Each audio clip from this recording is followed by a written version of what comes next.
Welcome, everybody, to your next episode of the Coach's Corner by KSPORT. Let's go have some fun, KSPORT. Anyway, all the jokes aside, we're here at Phil Rizzuto Memorial Field here in Hillside, New Jersey. Hillside High School is the home of the Comets.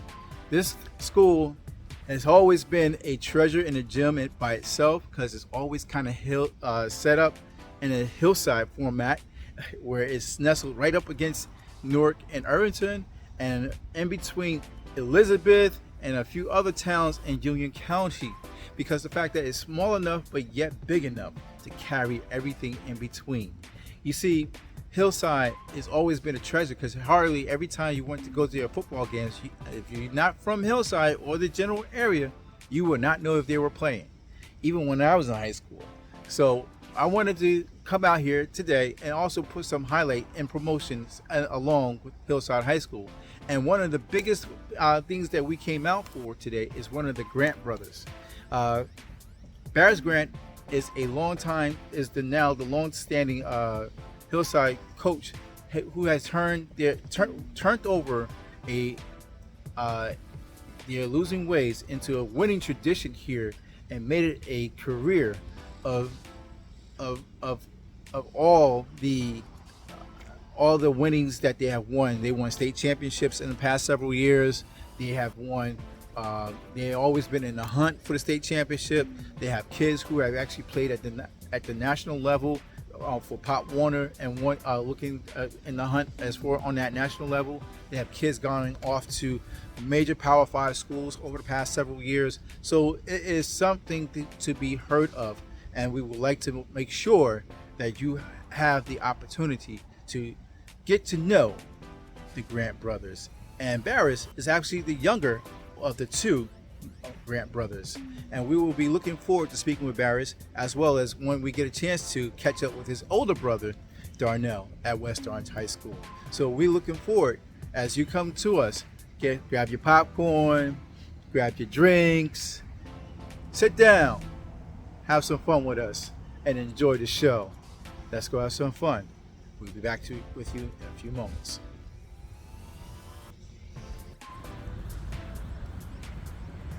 Welcome back, everybody. We're here at, hallowed grounds for Hillside.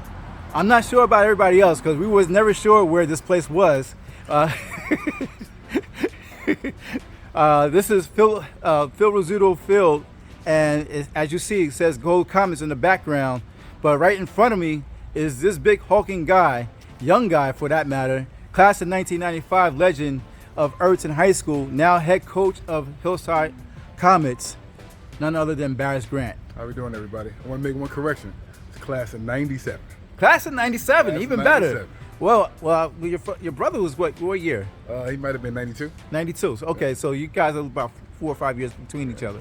Okay, so I can't talk about you without talking about your brother, because the fact that he was I'm not sure if you heard about it, but he was our Coach's Corner Coach of the Year this past year. Much deserved, right. So, and then on top of that, we find that you guys are nothing but legends all around. Let's talk about your coaching journey yourself. You started off at Irvington High School, where you was working with your brother for a short time, then decided to move on into your own path. What brought you to Hillside? All right, well, this is year 21 in professional coaching. Okay. I got hurt in the 2000 season, my senior year. And then in 2001, my coach asked me to be a GA. So I GA'd at Mississippi State for a season. Okay. And then in 2002, I moved back home. And my brother wasn't quite the head coach at Irvington High School yet. It was Greg Weiner. Mm-hmm. Greg Weiner stepped down in July. Right. And then they appointed my brother. Right. And so my brother asked me to be a defensive coordinator. And then it kind of started from there. I worked with him for a year. Then I moved on and went to Benedict College, Columbia, South Carolina, to HBCU Division II. I coached there for 3 years, came back in 06. Me and my brother took Irvington to the sectional championship. Lost to North Brunswick, I think. New Brunswick, whatever it was. I left there that following year. I went to Mercyhurst College in Erie, PA, the defensive coordinator there. And I went to New Mexico State, did McMurray University, 2 internships with Tampa Bay Buccaneers. And I'm coming back here in 2012, reunited with my brother again at Shabazz High School. We was together for 4 seasons, and I got appointed here in 2016 as the head coach at Hillside High School. Man, you got some winning ways. You just always came home and launched out somewhere else, and then came home again. It's awesome to hear that you have such a lineage of coaching especially for so long, for 21 years. At the college level, both at the college level and at the high school level. And each time that you came home, you reunited with your brother, then went off to someplace else. This is year 5 for you here, is that correct? No, it's actually year 8. Year 8, okay. And within that 8 years, you brought in how many championships? 3 state championships and 4 appearances. 4 appearances. Yep. 5 conference titles. 1 losing season. 1 losing season. Yep. So you changed the whole culture almost single-handedly here at Hillside High School. Is that correct? Well, yeah, I'm from Irvington, so I always had eyes on this town here. And the athletes and the talent was here. Yeah. It's like the culture wasn't right. Okay. So I got lucky. I got a good group of Pop Warner kids when I came in. They believed in everything I said, and they just they kind of set the tone from right from there. It's a handful of kids I can name right now that came in, established they wanted to be good. They wanted to do it one way. And they followed my lead, and that's why we're here now. That team, that same Pop Warner team, I actually did it in our precept. They actually went to the Nationals that year, and they almost won it all. So they knew that they had something special, and they wanted to keep it there and go forward. And in fact, I saw you guys with that same squad at your first appearance at the state championships at the Meadowlands. That's the same crew. That's that same crew. Wow, Coach, I am so happy for you. Let me ask you this question. When you had all the opportunities that are afforded you in your coaching career, and then let's talk about your college playing days at the Mississippi State. You were a terror back then, even though you had the option to heal up and go back in for your final year and possibly declare for the draft. What was the change maker for you, for being that you were a GA and caught the coaching bug instead? Well, it was tough. No, it's a transition, man. When you go from playing and you go from being a captain, like I've been a captain pretty much every team I've been on, and somebody the guys look to, and then you can't go out there and fight with them anymore. Right. That's a that's a hurdle. That's a hurdle. That's a real hurdle. And I was like fighting depression. And the only thing that made me to get me out of depression was being involved in football. Oh, really? Yeah. So I was lucky. I worked with some really, really good. I had a chance. I had the opportunity to work with some really, really great coaches. Right. My head coach at Mississippi State, Jackie Sherrill. Jackie Sherrill, he's famous for coaching at Texas A&M. Right. Hit. They about 12th man Texas A&M. Joe Lee Dunn created their 3-3-5 defense. Yeah. That was my coordinator, one of my mentors, John Hendricks, a defensive line coach from Canton, New Jersey. I was lucky to work with these guys. And when we came back to New Jersey, my brother wanted me to run the same defense we ran in college. And we was the only people running 3-3-5 in the 90s. What? And so I'm going to say now that we brought that to New Jersey. You brought it to New Jersey with the 3-3-5. Wow, that's the nickel D. Wow, nobody really understood that defense until they were until they got super duper popular, but we were the first. Wow. My brother, I wasn't totally sure if I wanted to do it or not because I didn't think I could replicate what it was, and he was like, trust me, like I've been a high school coach for long enough now. You come in and do it the same way you do it there, we're gonna be successful. Okay, and wow, these bugs are getting at me. It's real today. Anyway, so what happens is that you had some real top caliber players, starting from your first crew that went to the state champions, who are now off in college, and some are now doing back in the community. What is it about the community itself that attracts kids to come back home and give back to the community itself? This is the premier African American community in all of Union County. Really? So here in Hillside, it's a lot different than what people assume it is. Most of my kids come from homes, 2-family homes, and it's nice here. Right. The things that you worry about in the city typically, you don't worry about here in this township. Right. And I think the kids feel comfortable coming back here because this is a safe place, a safe life for everybody. Yeah, what's really funny is that you're right nestled between two major metropolitan areas. the South Ward of Newark, which you got Weequahic High School right around the corner from you, and then you got Elizabeth High School on the other side of 1 and 9. Yep. And they carry a lot of people from over there as well. So you got, and then you also got Union High School not too far from here as well. So you kind of nestled in some major metropolitan areas. And Irvington. And Irvington So right there, yeah. If you look at Elizabeth, they have 33,000 students Ooh. in their school district. Newark has at least 28 to 30 as well. Uh-huh. And then you have Union Public School carries 10,000, and Irvington has another 8,000. So we are a district of maybe about 3,000 students. So we like a little. We were talking about the actual size of the schools in the districts here, and so yeah, I see that you're nestled in with a great size and great community. Coach, what is it about your program? What does it mean to be a Comet, and why would everybody want to come play for you? Oh, well, we do things the 140 way, and that's something that the kids created, and we work hard. We believe in player development. 140 way, can you explain that a little bit? Well, 140 way is the way we do things. I'm not going to necessarily tell you what 140 means, but 140 is the way we do things. And it's a commitment to the weight room, commitment to the classroom, and commitment to getting better on the field. Okay. And then by all means, I'm looking at the field right now, and it's, even though if you were to play your home games behind the school, you all play over at Connet Park, Yes. right? And it's a very, I went over there yesterday and I saw that it was a very, very well put together field. What is it about that field over there in Connet Park versus the one that has natural grass?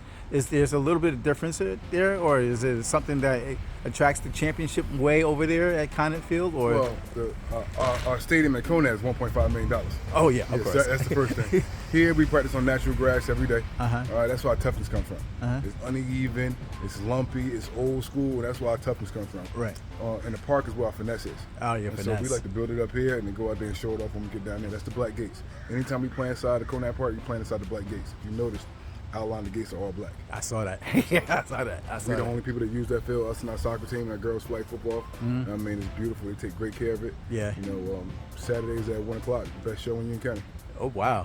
And Coach, with that being said, who are we going to be looking for as far as your up and coming rising seniors, possibly rising juniors?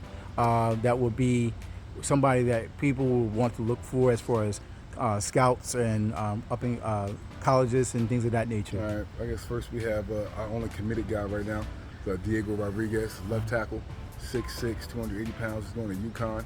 Oh wow! Then we have Marcus White. He had like 6 or 7 offers coming out at the end of his junior year. He's a free safety and wide receiver. 2 underclassmen we have, Talibi Kaba and Darnell Kigabon are both 2 juniors with multiple offers. Wow. We at one point this year we had the most scholarship offers on one team. What? So what does that mean? We had 7 guys with scholarship offers from different schools. So no other school, this is including private schools as well, no other school has 7 different people with scholarship offers from different schools. Wow. So this is the premier recruiting hub in Union County.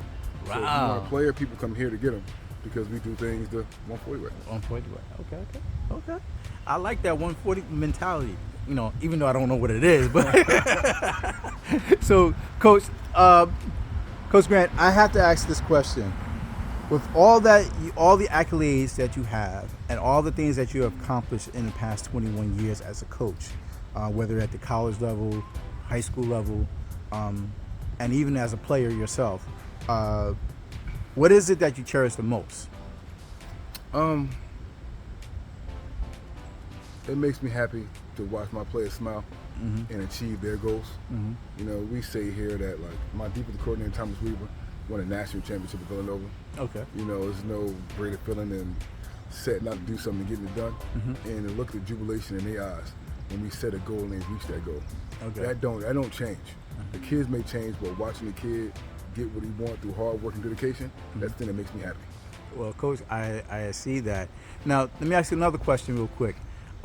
You and your brother, for that matter, have been recently named to the in the Mount Rushmore project here in New Jersey, which is a project that's put on by the High School Sports Association and NewJersey.com, our high school sports network. I wish I was a part of that because I would definitely vote for both of y'all hands down. But Some great people on that list. yeah, I saw that, including Dana Owens, aka Queen Latifah. You guys were a part of that list. How does it feel to be a part of that and that mentioning? Man, I'm lucky to be named on the top 30 is a feat in itself, because we talking about 50, 60 years of sports. Right. Now to be selected and have the people select you as the face of Irvington athletics, I'm just blessed. You know what I mean? I'm humbled because I had a good career. Yeah. Maybe as I get older, I reflect on it some more. Maybe I had it was a legendary career. Yeah. I can't say that as a coach. Yes, you can. You know, I'm still living in it. You know, 'cause, like, it's cool to be a part of the Mount Rushmore now, but I want to be a part of the Mount Rushmore when they do it again. Yeah. And so my mission is to always be better at what we do. So Yeah. salute to all my teammates, because you don't make the Mount Rushmore without help. Right. So I played with some great guys, I had some great coaches, and to be recognized with my brother too. Yeah. We're probably like me and my brother are probably the only two brothers that ever won state championships on the same day. Really? Yeah. So in our first championship in 17. Yes, I remember that. He beat and he beat I think Weekway. You beat Weekway, yeah. Same date, same time. Same day. Same date, same time. And y'all was in two different sites. Yep. You were he up was here at Rutgers and he was at King. at King. Yeah. And somehow they made it so we played at 11 o'clock, both of us played. So you couldn't be there. They split our parents. So, So we were just talking about the Mount Rushmore project and how he was had the actual opportunity to win a state championship in 2017 with his brother, and at two different locations. And he was, you were saying? that year we kind of struggled. We got into the playoffs at 6-3. Mm-hmm. We were the 7th seed. We went and played South River, Yeah. which was the highest scored team in Group 2. Yeah. That year we went and beat them at their place.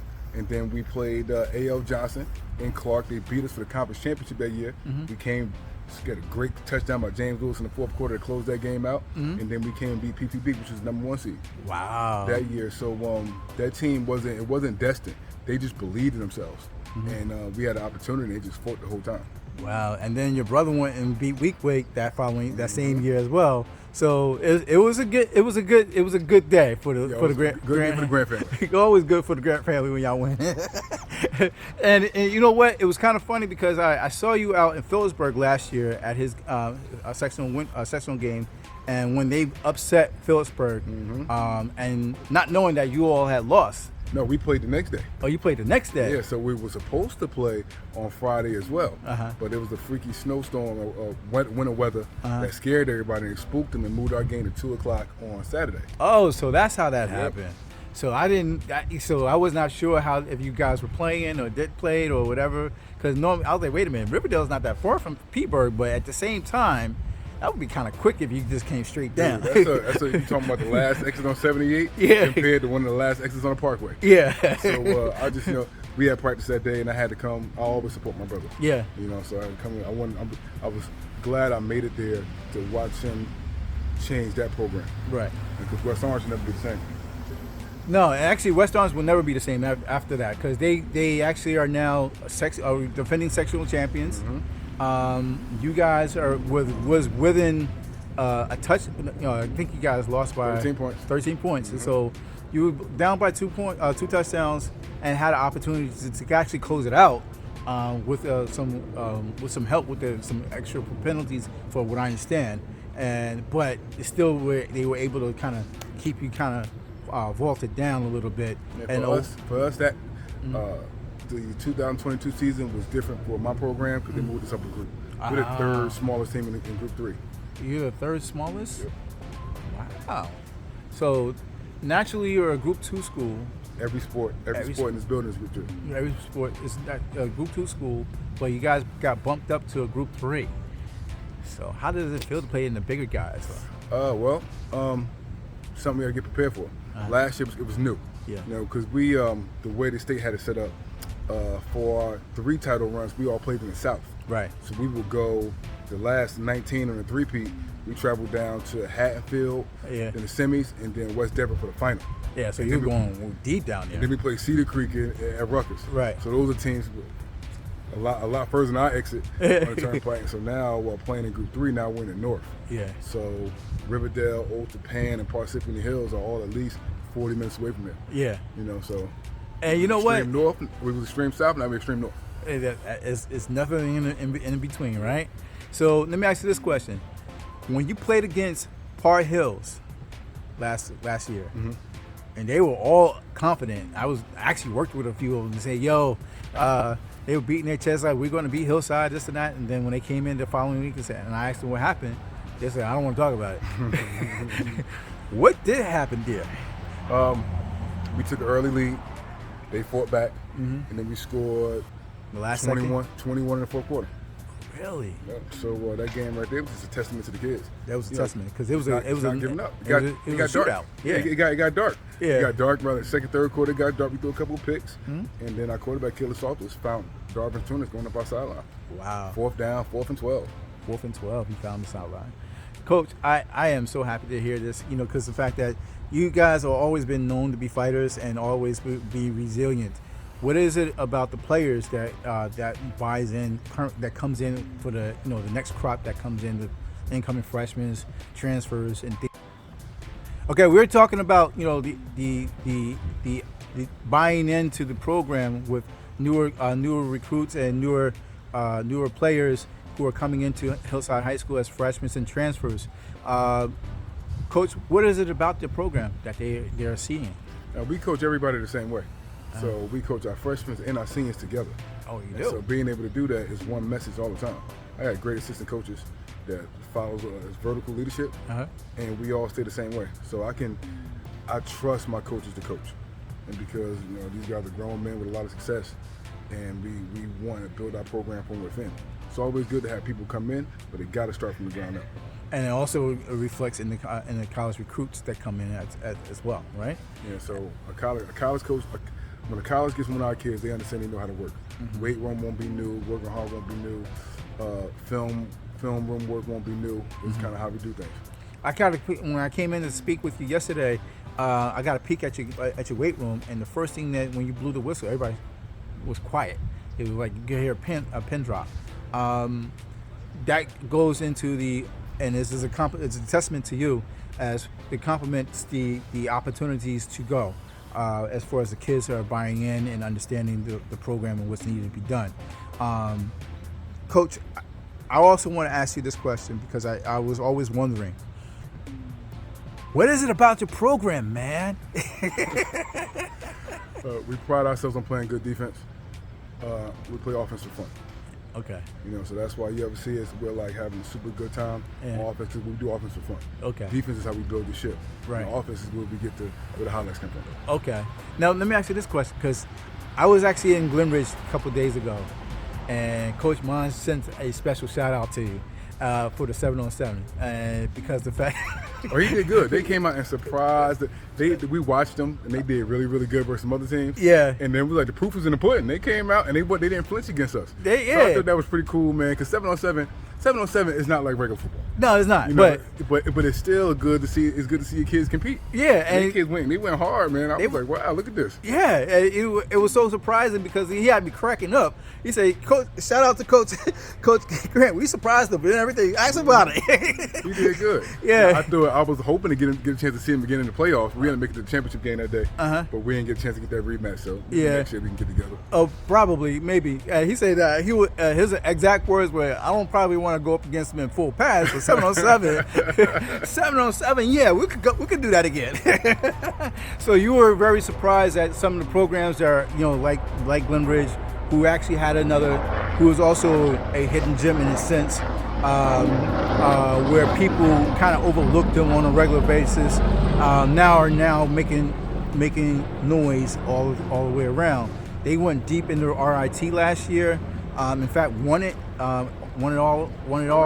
What do you think about the new how this is promoting schools who don't necessarily make the playoffs on a regular basis? If you're going to be good at anything, you need repetition. Yeah. And so for teams that don't have the successful years they want, being able to get into the call it the losers bracket or whatever, there's still a chance. All right. So, let's say let's call it the losers bracket. If you have a young team, it's a chance for them to mature. by getting more games. The most important, if you want to be successful in anything, you got to get reps. And so this increases your chance to get reps against quality opponents. Oh wow, Coach, I appreciate that because it's one question I did ask Coach Munge, and it was about admiring other coaches. And I said, outside of you two, you and your brother, who did he admired? He said, Coach Toll. And so I'm going to ask you the same question. Who do you admire as far as your coaching? If you were to, had the opportunity to coach with or work with, outside of your brother and maybe a few others that you have already worked with, who do you admire in the state? Steve Everett. Really? Head coach at Willenboro High School. Really? He's been at Willenboro now for maybe 15 or 16 years, and it wasn't always good there. Oh, really? And I think he has 4 titles in the last 8 years. His defensive coordinator is a guy named Carl Spellman. I coached him in college. Wow. And so I just appreciate what he does, man. He's different. I've been lucky. I played for Pop Warner, a coach named Ralph Still, legendary coach. Rest in peace. He died this year. He taught me how to win. And on that same team was Raheem Morris, the defensive coordinator for the Tampa Bay. Yeah. He was head coach of Tampa Bay Buccaneers. He's defensive coordinator of the LA Rams now. Yeah. That's just a part of that tree. Right. He also coached Pierre at Irvington. Really? It's all from the same Pop Warner program. Or whatever. So that's the Golden Knights, right? Yes, Okay. All right. So, Coach, I appreciate everything you said, and we're going to try to keep up with you going forward. I'm not sure we're going to be able to make it to any of your games, but we will definitely see you on the campaign trail. Best thing in Union County at 1 p.m. At 1 p.m. on Saturday afternoon. Yes, sir. Yeah, and if you have to play it in the night, you'll be on the road. I see. Oh, by the way, I do understand that we did not discuss your schedule. You have practically the same schedule as last year. Yep. 2 on, 2 off, where you have Bernards and I believe Metuchen. Bernards, Metuchen, Roselle, New Providence, Delaware Valley, St. Thomas Aquinas. Somebody else wrapped in Johnson's wrapped in there, and then we finished out with Carteret. Okay. And so I saw that some of the biggest problematic teams are practically right in the middle of that schedule, which is Roselle, St. Thomas, and probably Carteret. Well, Bernard's been to the playoffs 6 years straight. You don't have the gauntlet at the beginning of the schedule, right? Mm-hmm. But you do have the gauntlet in the middle of the schedule from St. Thomas to Carteret. What do you think about that? What's important for us to build depth, because we need guys who can make plays at the end of the season. Mm-hmm. Our schedule. If you don't know anything about Union County football and you look at our schedule, people don't know where these towns are. Yeah, they don't. But it's quality football locked in Union County. It's stuck in there somewhere. Yeah, man. So it's a little different for us. St. Thomas is going to be a test. Mm-hmm. Carteret's going to be a test. Roselle's the 3rd year with their new coach. Mm-hmm. Like we are the 100. Mm-hmm. So when you're at 100, you can slow down or you can run faster. Right. And so that's the position we're in. We are our biggest opponent every week. Right. So people bring our A games. It's A games only versus us. And you'll see that if you ever get a chance to play. Whoever we play is going to come with it. Wow. Well, Coach, I appreciate everything you have said. I appreciate you coming back by the Coach's Corner. We're actually going to go off and catch up with your brother and see what he says about the West Orange program and everything that comes along with it. And we appreciate you for everything you do and wish you good luck along the way. And hopefully we can catch you during the regular season. If not, definitely in the playoffs. That'd be great. All right. Thanks for coming out. Thank you. And as we are stepping away, we'd like to say thank you very much for stopping by for this particular edition of the Comets and Hillside High School and the brothers, the Champions brothers, as we like to call them, Grants. Here, and I'm off to West Orange High School to see none other than our Coach's Corner Coach of the Year. I'm sorry, I'm getting a little brain freeze and happy at the same time because I get to see these guys on a regular basis, and every time I get to talk to them, I sponge.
Welcome everybody. Thank you for coming back in. I'm sorry for the delay. We had a long delay and layover due to some unforeseen circumstances. We are now continuing our programming of the Grant brothers. We actually had interviewed Barris Grant at Hillside High School last Thursday, and we're looking to catch up with his brother today on Tuesday, August 22nd. Sorry for the long delay, but we want to make sure that you all have the opportunity to enjoy the show. Okay, so we're going to come back to you in a few moments and also talk to Darnell Grant, head coach of the West Orange Mountaineers. So we'll be talking to you soon, and welcome back to Coach's Corner. Talk to you then, and let's go have some fun. By the way, get some coffee, popcorn, whatever snacks that you have, and just sit back, watch, and enjoy the show. All right, let's go have some fun. KSPORT, we'll be back shortly.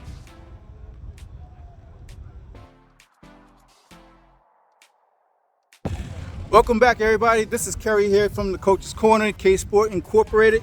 We're here in front of our 2023 Coach's Corner Coach of the Year, Darnell Grant. And we were just speaking with his brother, Barris Grant, over at Hillside last Thursday. And we're finally catching up with the man himself, Darnell, the legend.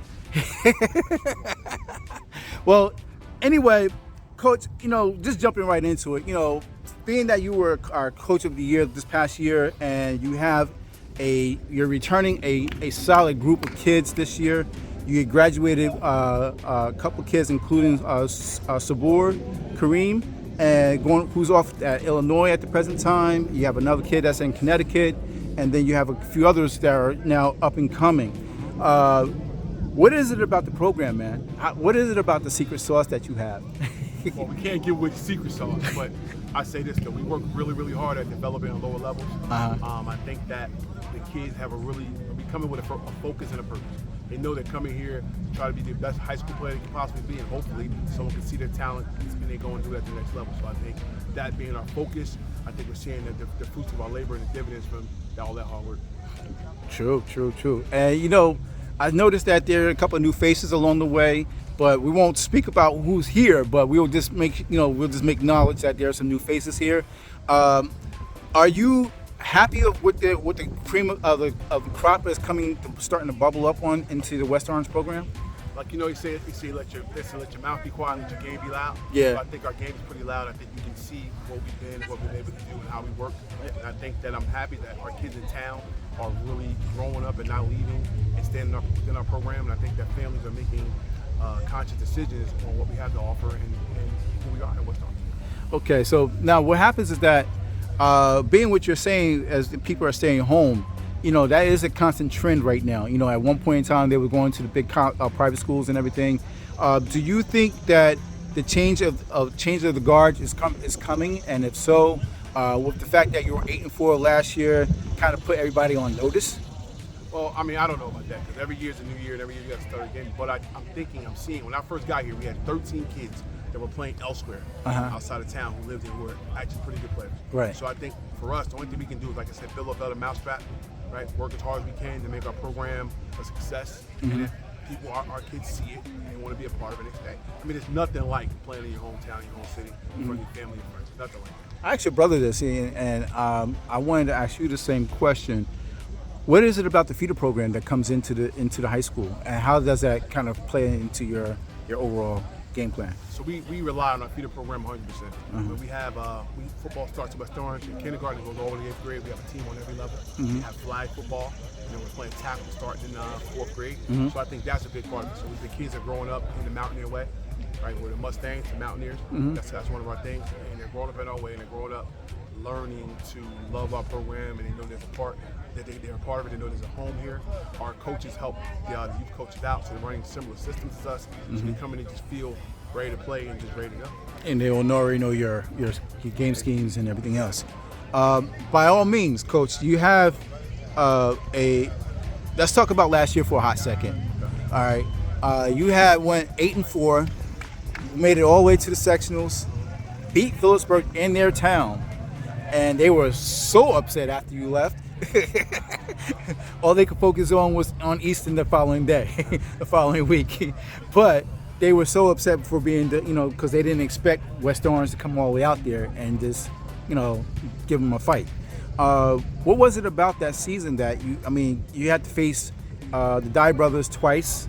Early in the season, you lost 12-6, and then you lost to them again in the regionals. What is it about that experience that you were? Our focus, our goal is always to get better every week. Every week we're going to be a little bit better than we were the week before. I think that we were ascending, we were peaking at the right time during the playoffs. We had some injuries at the end and we lost 3 guys. We lost Matt Moreno for the season. We lost Chikai Williams for the season. Right. But we were able to rally the troops and get us the very best product we possibly could. We were better in October than we were in September. I think we caught Phillipsburg by surprise. I think maybe anybody took a little light. We were able to capitalize, make some big plays at the right time, and bring home our first section.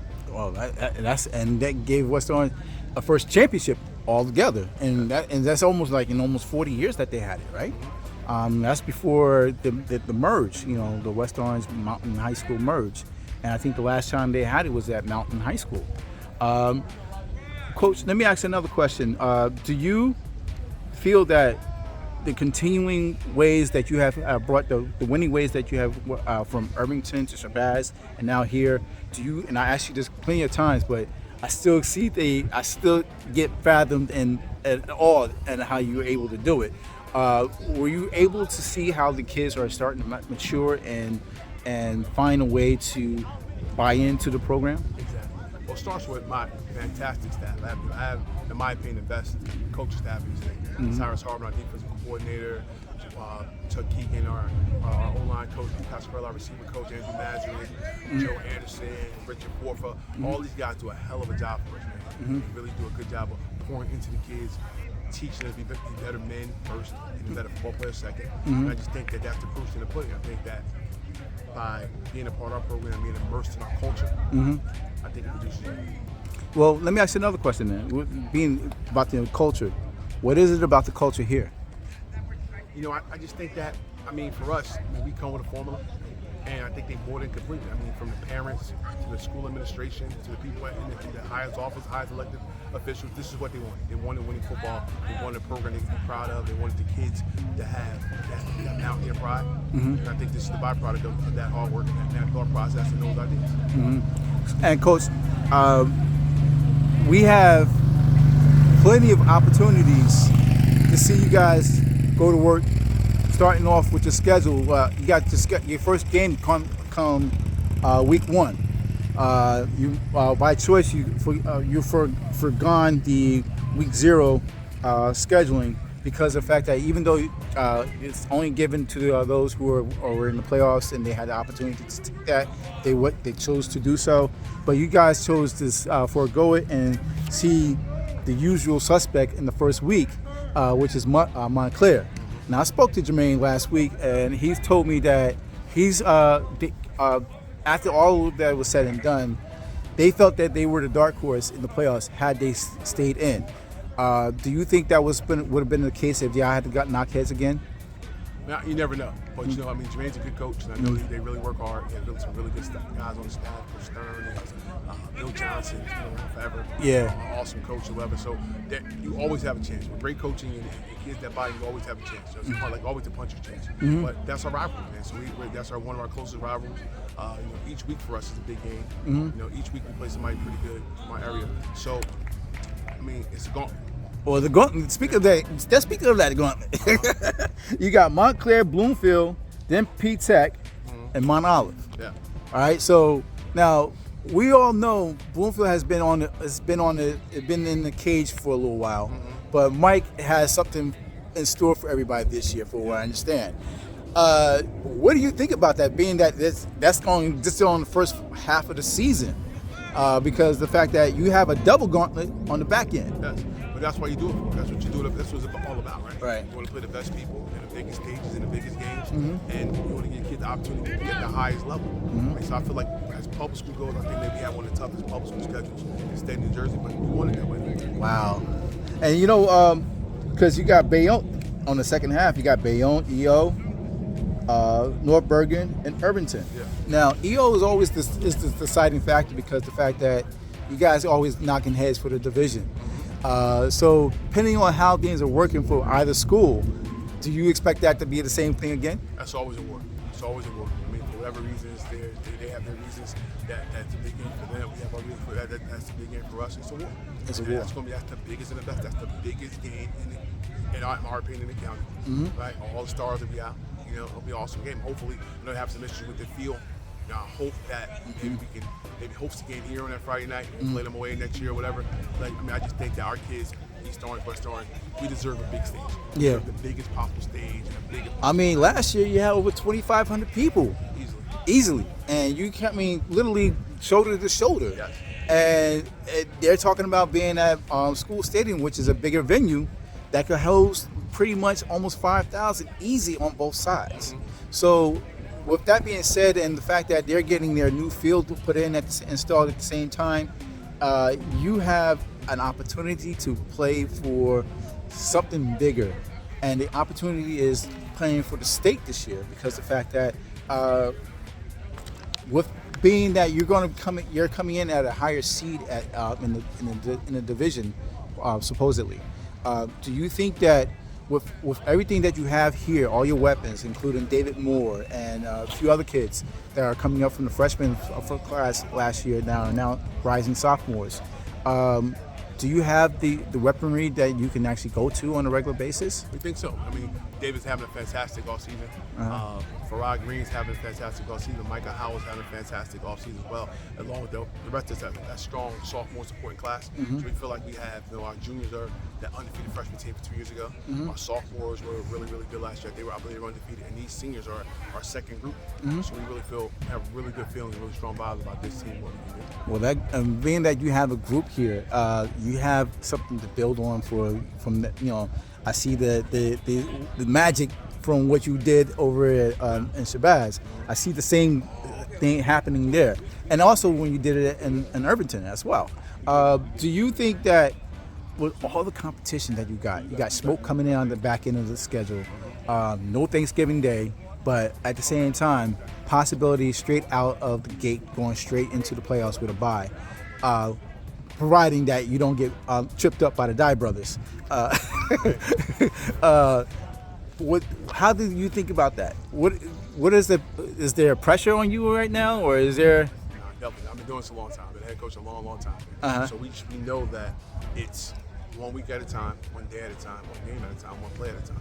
Okay. So we're worried about Montclair right now, right? And that's our focus. Our focus is to come out and do a great job against Montclair. Then we go after them, and we'll go one by one. Montclair has a new quarterback by the name of what's his name? Bubba. Everybody knows him by Bubba. Yes. Bubba went to Morris Catholic. He was a phenomenal quarterback as a freshman and sophomore there. He's now a junior at Montclair. Do you think that he's going to be a game changer for you as well as anybody else that he goes up against? Definitely. Man. Great quarterback. He's a great quarterback in my opinion. Great quarterbacks are always tough to scheme for, right? You have to. They're never out of a game. They can always. He delivers the ball, he spots the guys, put the ball in good position for them. He's got a good quarterback with a quick release, helps the offensive line, helps the running game. So it's going to be tough. It's not going to be easy. It's going to be a tough game. Every week for us, it's a tough game. And then you have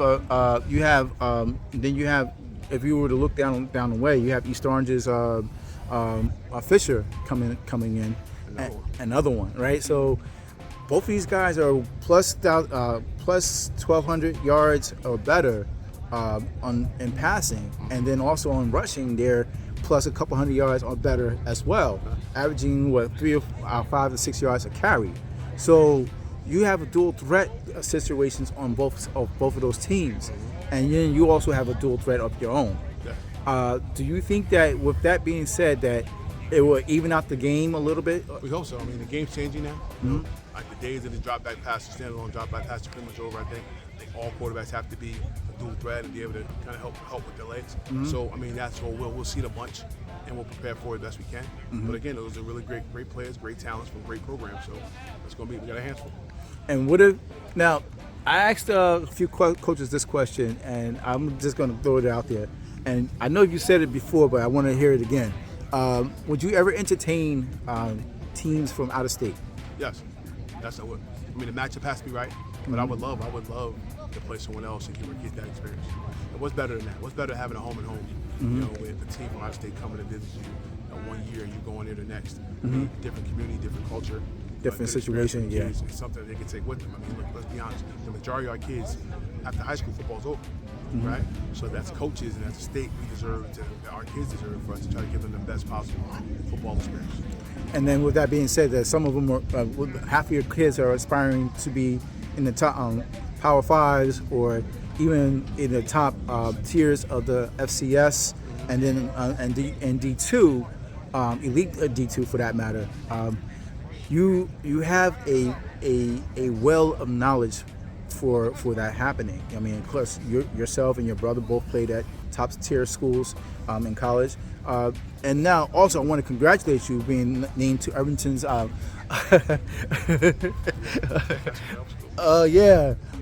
Rushmore project. And I talked to him about that. How does it feel to be a part of that? That's so crazy. It's like when you're doing anything, right?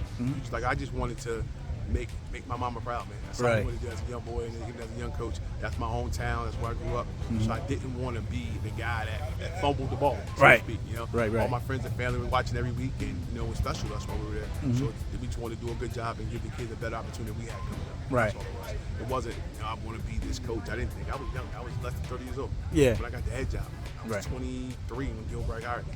So I grew up in that program. I learned how to coach. Pretty much everything I learned in my fundamentals and my basis of football happened in that place. So it's always special to me. It's always home. Yeah, and you know what? The fact that you got it at such a young age at that point in time, it was unheard of at that point. I remember meeting you when I was with Dave McCombs, and you guys were going neck and neck at Thanksgiving, and you told me flat out, it's a different game, man. It's a different game. So is it still a different game now than versus was it then?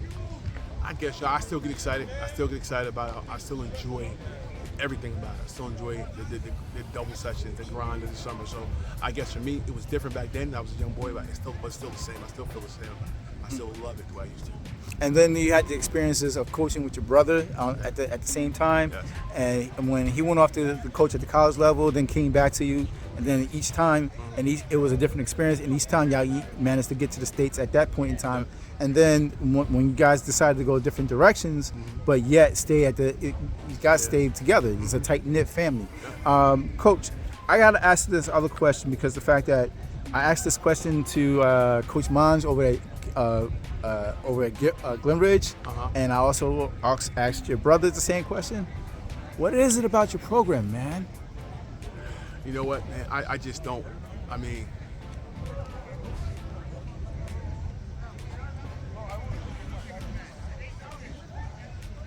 I don't know. I just think that we just work really hard at it.